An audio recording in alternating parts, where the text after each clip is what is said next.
Hello friends, आज मैं आपसे फ्यूचर परफेक्ट टेंस के प्रयोग के बारे में चर्चा करूंगा।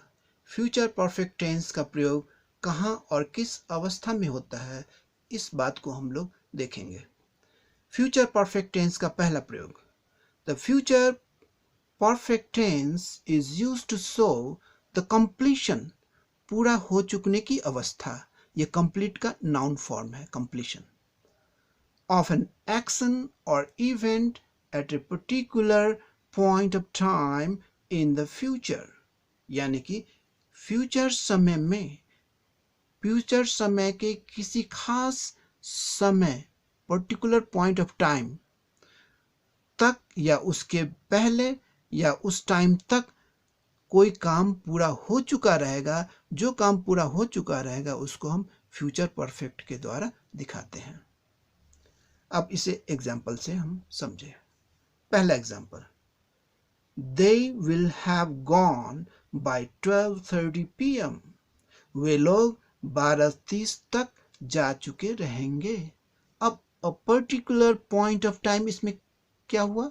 12:30, ये खास समय। इस समय तक या इस समय के पहले क्या काम पूरा हो चुका रहेगा? वे लोग जा चुके रहेंगे। तो जो काम पूरा हो चुका रहेगा उसको हम फ्यूचर परफेक्ट से दिखाते हैं। They will have gone. यहाँ क्या हो गया? सब्जेक्ट, सब्जेक्ट के पास शैल या विल आता है, तो यहाँ विल आया, दे के साथ विल आता है, विल। उसके बाद हैव आता है, दूसरा ऑक्सिलरी वर्ब। उसके बाद वर्ब का तीसरा फॉर्म, मेन वर्ब का तीसरा फॉर्म, पास्ट पार्टिसिपल V3, ये आ गया। तो ये फ्यूचर परफेक्ट टेंस का प्रयोग क्या हुआ कि किसी पर्टिकुलर टाइम तक में या उससे पहले जो काम पूरा हो चुका रहेगा उसको हम फ्यूचर परफेक्ट टेंस से दिखाते हैं, जैसे कि यहाँ दिखा है ना। They will have gone by 12:30 PM। अब यहाँ देखें एक बात, ये PM और AM के बारे में थोड़ा जानकारी ले लें। 12 बजे दिन के बाद, 12 बजे दिन के बाद, 12 बजे के बाद से लेकर 12 बजे रात तक को हम PM कहते हैं। यहाँ देखिए 12 बजे के बाद हो गया तो यहाँ PM हो गया। तो दिन के 12 बजे के बाद से लेकर रात के 12 बजे तक PM हो गया, और 12 बजे रात से लेकर दिन के 12 बजे तक को हम AM कहते हैं। ठीक, अब दूसरा एग्जाम्पल ले। Our results will have come out till tomorrow। कल तक, टुमारो हो गया फ्यूचर में, आने वाले कल में, है ना। कल तक में क्या होगा कि हम लोगों का रिजल्ट आने का काम पूरा हो चुका रहेगा, इसलिए इसको हम फ्यूचर परफेक्ट के द्वारा दिखाते हैं। Our results will have come out, future perfect हो गया, है ना। इस पर्टिकुलर पॉइंट ऑफ टाइम के तक या उससे पहले क्या काम हो गया कि हम लोगों का रिजल्ट आ चुका रहेगा, ये फ्यूचर परफेक्ट के द्वारा दिखाया गया। हम लोगों का रिजल्ट कल तक आ चुका रहेगा। तो इसमें हमने क्या देखा कि किसी पर्टिकुलर टाइम, फ्यूचर के किसी पर्टिकुलर, किसी खास टाइम तक में या उससे पहले कोई काम भविष्य में हो चुका रहेगा, उसको हम फ्यूचर परफेक्ट टेंस के द्वारा दिखाते हैं। अब दूसरा प्रयोग देखें, फ्यूचर परफेक्ट टेंस का दूसरा प्रयोग। The future perfect tense, the future perfect is used to show the completion of an action or event before another action which happens in the future। Future time में, भविष्य में दो घटनाएं घटेंगी।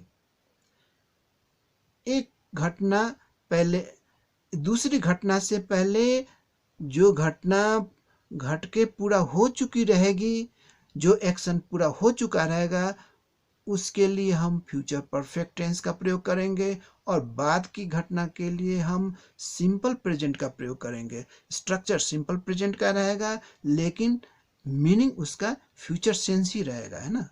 अब इसको हम एग्जाम्पल से देखें।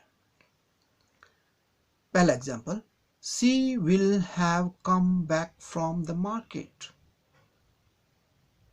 वह मार्केट से आ चुकी रहेगी। किसके पहले? किस घटना से पहले ये घटना घट चुकी रहेगी? Before her husband returns from the office, उसके पति के ऑफिस के आ जाने के, लौट जाने की घटना से पहले ये क्या हो जाएगा? वह मार्केट से आ चुकी रहेगी। तो जो पहले घटना घटेगी उसको हम फ्यूचर परफेक्ट से दिखाए, she will have come back from the market. और बाद वाले को हम before her husband returns from the office, ये सिंपल प्रेजेंट में है लेकिन इसका सेंस फ्यूचर ही आता है ना।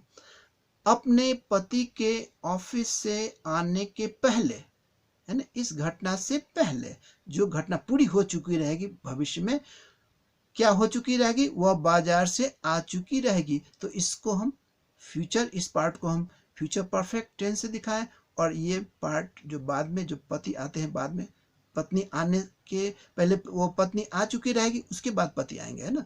तो बाद वाले घटना को सिंपल प्रेजेंट से दिखाते हैं लेकिन इसका मीनिंग फ्यूचर ही रहेगा। अब दूसरा एग्जाम्पल लें।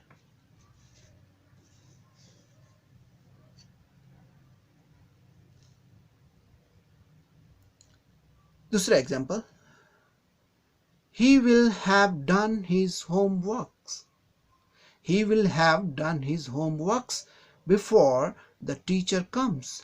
भविष्य में दो घटनाएं घटेंगी लेकिन दूसरे घटना से पहले कोई काम हो चुका रहेगा, उसको हम फ्यूचर परफेक्ट से दिखाएंगे।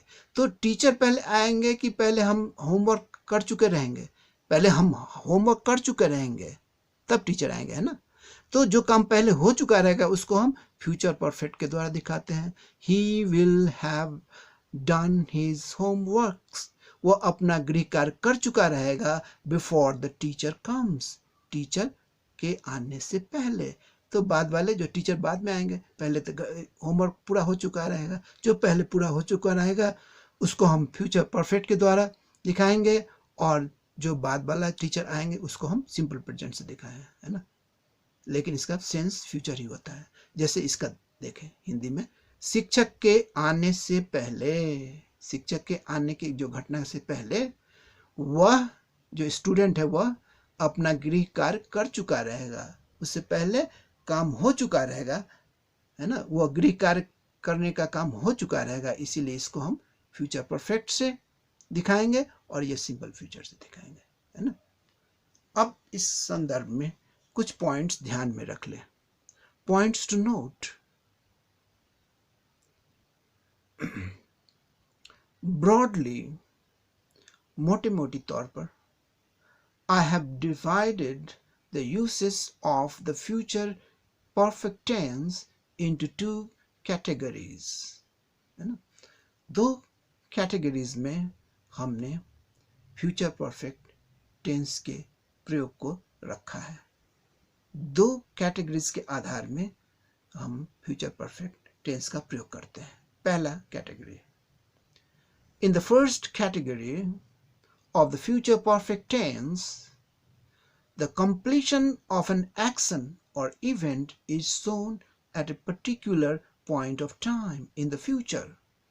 पहले कैटेगरी में क्या देखते हैं कि भविष्य के किसी पर्टिकुलर पॉइंट ऑफ टाइम, किसी खास समय, है ना, किसी खास समय से पहले या किसी खास समय तक में कोई काम भविष्य में पूरा हो चुका रहेगा, इस बात को हम फ्यूचर परफेक्ट टेंस के द्वारा दिखाते हैं। ये पॉइंट पहला हो गया फ्यूचर परफेक्ट टेंस के प्रयोग के बारे में। अब दूसरा point, in the second category of the future perfect tense, the completion of an action और event is shown before some other action in the future. Future में दो घटनाएं घटी, तो जो घटना पहले घट चुकी रहेगी, है ना, उसको हम फ्यूचर परफेक्ट के द्वारा दिखाते हैं, और जो दूसरी घटना है उसको हम सिंपल प्रेजेंट के द्वारा दिखाते हैं। यहाँ यही बात कहा गया है, here the first completed action, जो भविष्य में पहले काम पूरा हो चुका रहेगा, इसको दिखाया जाएगा is shown in the future perfect tense, है ना। एंड द सेकेंड एक्शन, है ना, जो दूसरी घटना है जिससे पहले पहली घटना घटी, वो दूसरी घटना जो है सेकंड एक्शन और event is shown in the simple present में होगा। लेकिन दो यद्यपि इट्स मीनिंग, इसका अर्थ क्या हो जाएगा, is expressed in the future sense, इसमें फ्यूचर सेंस ही आएगा, है ना। Thank you very much.